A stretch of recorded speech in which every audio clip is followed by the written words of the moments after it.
열왕기상 2장 13절부터 25절까지 말씀 같이 읽겠습니다. 핫깃의 아들 아도니아가 솔로몬의 어머니 밧세바에게 나온지라. 밧세바가 이르되 내가 화평한 목적으로 왔느냐. 대답하되 화평한 목적이니이다. 또 이르되 내가 말씀드릴 일이 있나이다. 밧세바가 이르되 말하라. 그가 이르되 당신도 아시는 바이거니와 이 왕위는 내 것이었고 온 이스라엘은 다 얼굴을 내게로 향하여 왕으로 삼으려 하였는데 그 왕권이 돌아가 내 아우의 것이 되었음은 여호와께로 말미암음이니이다. 이제 내가 한 가지 소원을 당신에게 구하오니 내 청을 거절하지 마옵소서. 밧세바가 이르되 말하라. 그가 이르되 청하건대 솔로몬 왕에게 말씀하여 그가 수넴 여자 아비삭을 내게 주어 아내를 삼게 하소서. 왕이 당신의 청을 거절하지 아니하리이다. 밧세바가 이르되 좋다. 내가 너를 위하여 왕께 말하리라. 밧세바가 이에 아도니아를 위하여 말하려고 솔로몬 왕에게 이르니 왕이 일어나 영접하여 절한 후에 다시 왕좌에 앉고 그의 어머니를 위하여 자리를 베푸니 그가 그의 오른쪽에 앉은지라. 밧세바가 이르되 내가 한 가지 작은 일로 왕께 구하오니 내 청을 거절하지 마소서. 왕이 대답하되 내 어머니여 구하옵소서. 내가 어머니의 청을 거절하지 아니하리이다. 이르되 청하건대 수넴 여자 아비삭을 아도니에게 주어 아내로 삼게 하소서. 솔로몬 왕이 그의 어머니에게 대답하여 이르되 어찌하여 아도니아를 위하여 수넴 여자 아비삭을 구하시나이까. 그는 나의 형이오니 그를 위하여 왕권도 구하옵소서. 그뿐 아니라 제사장 아비아들과 스루야의 아들 요압을 위하여서도 구하옵소서 하고 여호와를 두고 맹세하여 이르되 아도니아가 이런 말을 하였은즉 그의 생명을 잃지 아니하면 하나님은 내게 벌 위에 벌을 내리심이 마땅하니이다. 그러므로 이제 나를 세워 내 아버지 다윗의 왕위에 오르게 하시고 허락하신 말씀대로 나를 위하여 집을 세우신 여호와께서 살아계심을 두고 맹세하노니 아도니아는 오늘 죽임을 당하리라 하고 여호야다의 아들 브나야를 보내매 그가 아도니아를 쳐서 죽였더라. 아멘. 여러분, 이런 말 들어보셨습니까?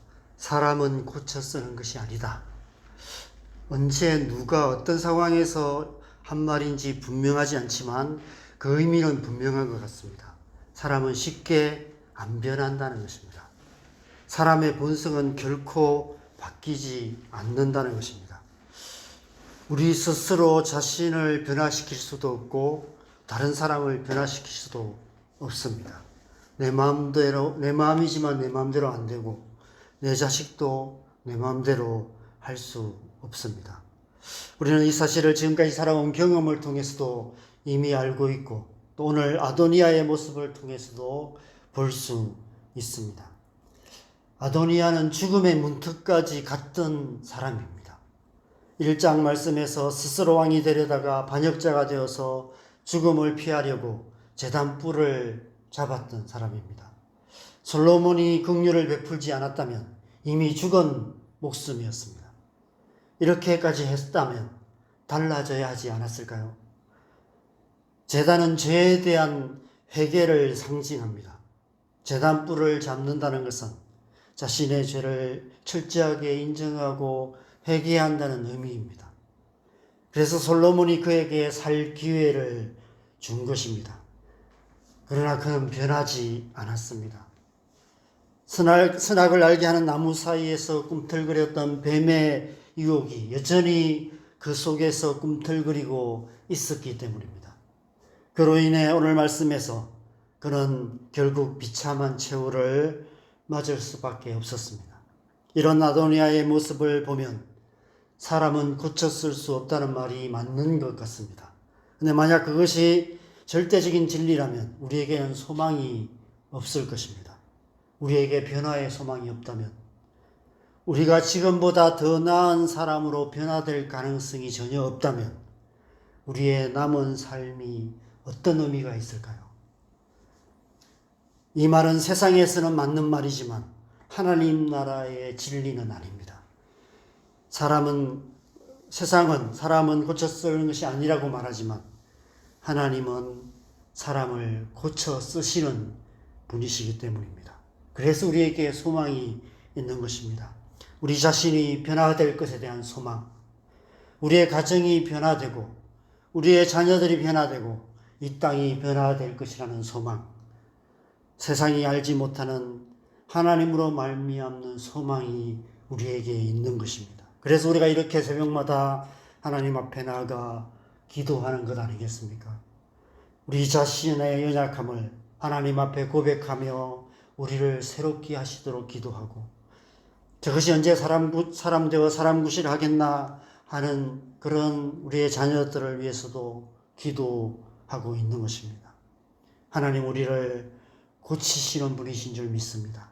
하나님 우리를 고쳐 쓰시는 분이신 줄 믿습니다. 너희는 이 세대를 본받지 말고 오직 마음을 새롭게 함으로 변화를 받으라 라고 말씀하십니다. 심령으로 새롭게 되어라 라고 말씀하십니다. 그렇게 해 주시겠다는 것입니다. 우리 스스로는 변화될 수 없지만, 세상은 사람은 고쳐 쓸 수 없다고 말하지만 우리 안에 역사하시는 하나님께서 우리를 고치셔서 새 사람으로 만들어 주시겠다는 것입니다. 하나님의 사람답게 만들어 가시겠다는 것입니다.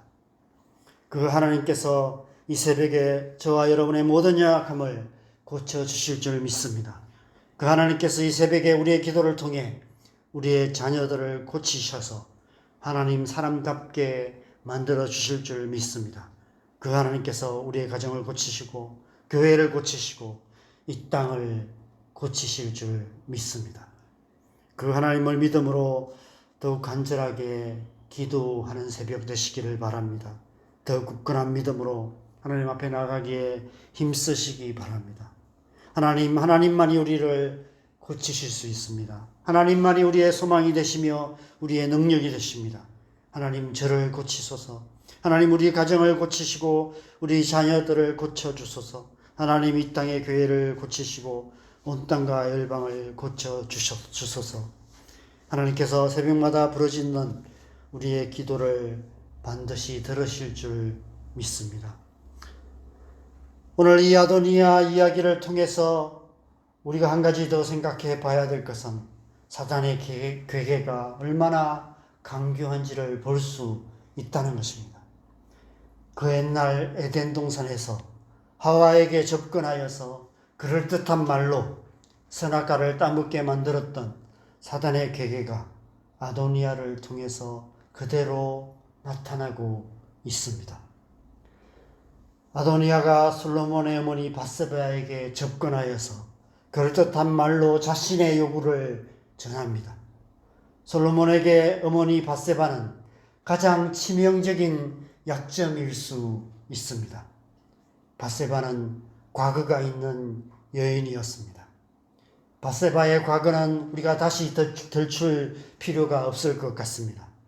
막장 주말 드라마에나 나올 법한 그런 과거사를 가진 여인이었습니다. 비록 다윗의 사랑받는 왕비가 되었지만 그러나 그 과거가 완전히 지워지는 것은 아니었습니다. 많은 다른 왕비들이나 신하들이 밧세바를 어떻게 보았을까요? 사람들 안에 있는 선입견이나 편견은 쉽게 안 바뀝니다. 한번 낙인 찍히면 그 낙인이 끝까지 가게 됩니다. 아마 밧세바 스스로도 과거의 그늘에서 쉽게 벗어날 수 없었을 것입니다. 다윗의 아들들의 이름들이 기록된 말씀을 보면 다른 왕비들의 아들의 이름은 한 명씩 기록되어 있는데 밧세바의 아들은 4명의 이름이 기록되어 있습니다. 추측하건대 다윗도 그런 밧세바의 상황을 알아서 더 많은 관심을 가졌을 것이 아닐까 이런 생각이 듭니다.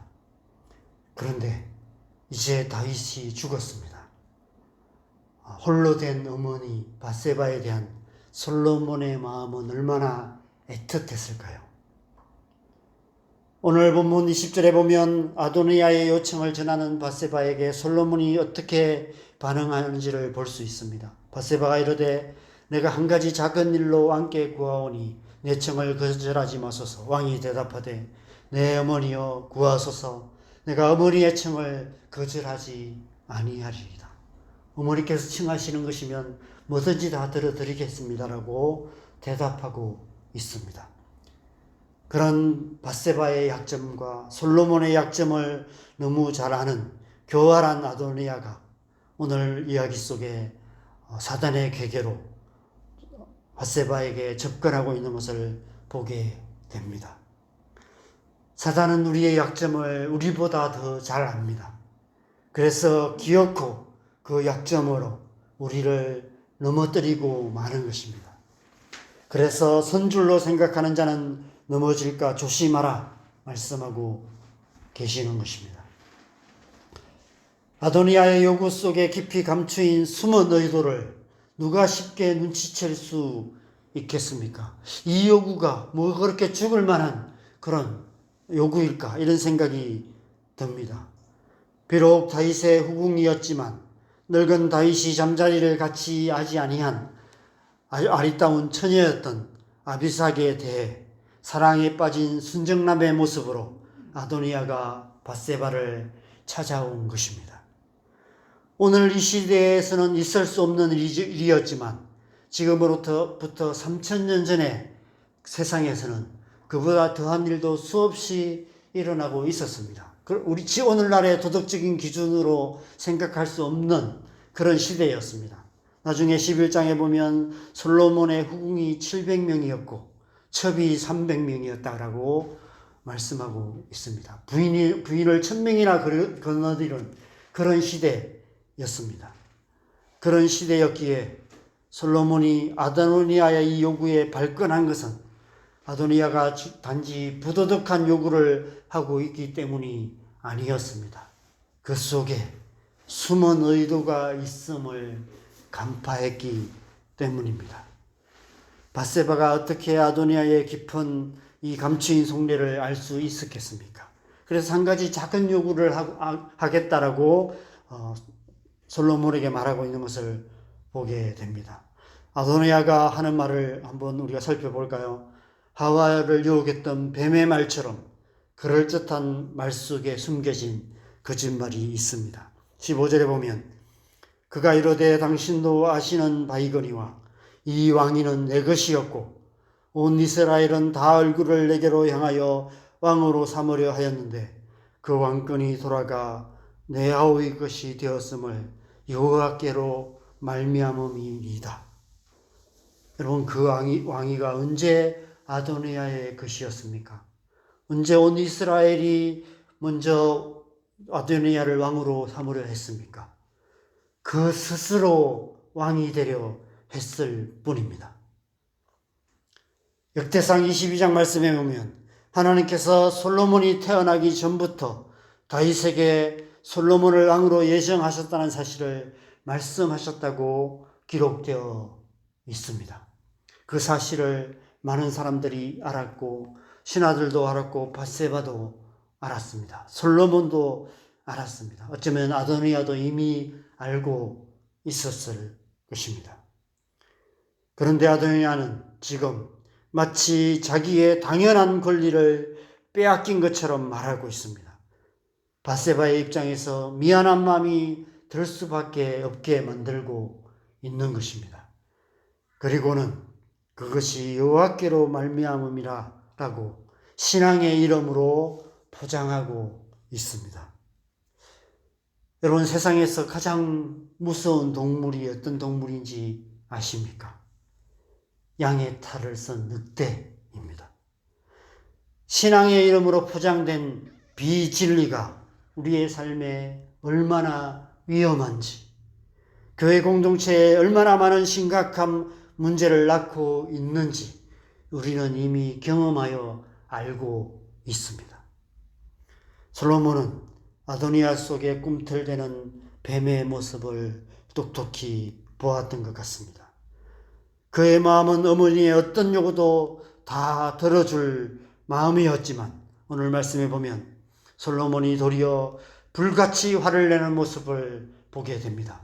어쩌면 밧세바가 지금까지 한 번도 보지 못한 아들의 모습을 보는 그런 순간이었는지도 모릅니다.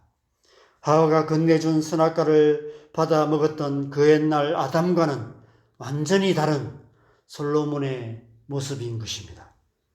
만일 솔로몬이 어머니의 청을 거절하지 못하여 아도니아의 요구를 받아들였다면 어떤 일이 생겼을까요? 눈에 보이지도 않는 코로나 바이러스가 온 세상을 혼란스럽게 만들었듯이 아도니아의 말 속에 숨겨져 있는 우리가 쉽게 분별해내기 힘든 사단의 괴계가 이스라엘 왕국을 또다시 분열시키고 혼란에 빠뜨렸을 것입니다. 예수님께서 제자들에게 바리새인의 누룩을 주의하라라고 당부하셨습니다. 사탄의 괴계는 바리새인의 누룩 같고 양의 탈을 쓴 늑대와도 같습니다. 진리인 것처럼 포장된 비진리가 그리스도인의 삶을 무너뜨리고 교회를 혼란에 빠뜨립니다. 대표적인 예가 이단들입니다. 교회가 신천지 출입 금지라는 편말을 다는 이유가 그 때문인 것입니다. 이단은 아니지만 오늘날 교회 안에 들어와서 양의 탈을 쓴 늑대 같은 비진리들로 교회를 혼란스럽게 만드는 그런 사람들이 많이 있습니다. 그것이 아무리 대의명분의 옷을 입었다 할지라도 교회를 분열시키고 교회에 혼란을 주는 것이라면 하나님으로부터 온 것이 아닌 사단의 괴계일 수 있음을 우리는 기억해야 합니다. 솔로몬이 가차없이 아도니아를 처단했던 것처럼 교회를 분열시키는 그 어떤 것도 용납해서는 안 되는 것입니다. 데살로니가 5장 21절 22절에 보면 사도 바울이 이렇게 당부하고 있습니다. 범사에 헤아려 좋은 것을 취하고 악은 어떤 모양이라도 버리라. 어떤 모양이든 세상의 가치, 세상의 방식, 양의 탈을 쓴 늑대 같은 비진리가 우리 그리스도인의 삶 안에 들어와서 그리고 교회 공동체 안에 들어와서 혼란스럽게 만들지 못하도록 우리가 어떤 모양이라도 버리고 믿음의 선한 싸움을 싸워야 하는 것입니다. 로마서 16장 19절 20절 말씀을 믿음으로 선포하고 마치겠습니다. 너희가 선한 데 지혜롭고 악한 데 미련하기를 원하노라. 평강의 하나님께서 속히 사탄을 너희 발 아래에 상하게 하시리라. 오늘 하루 이 말씀 붙들고 믿음으로 승리하는 귀한 하루 되시기를 주님의 이름으로 간절히 축원합니다. 우리 함께 기도하겠습니다.